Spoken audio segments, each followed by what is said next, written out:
First, go back and take a look at our decade forecast. And take a look at all the previous annual forecasts we've done. And see how they've tracked. We do pretty well, but there are mistakes.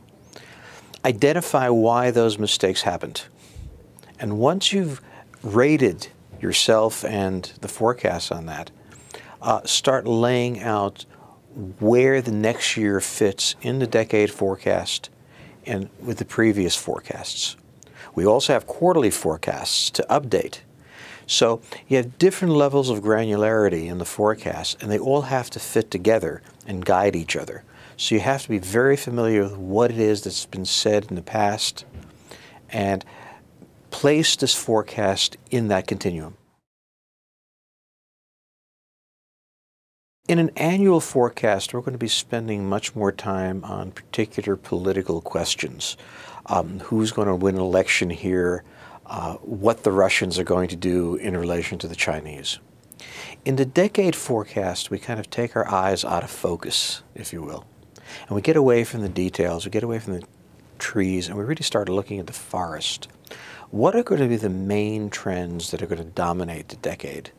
At the end of the decade, when you're going to look back on it, what are the things that you're really going to remember? And what are the things that are just going to pass away?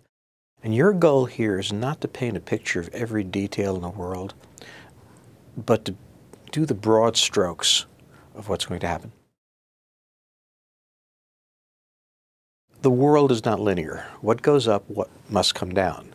Sometimes there's a very long cycle, sometimes there's a much shorter one. But there's always an arrestor. Power, economic power, political power, military power is self-limiting.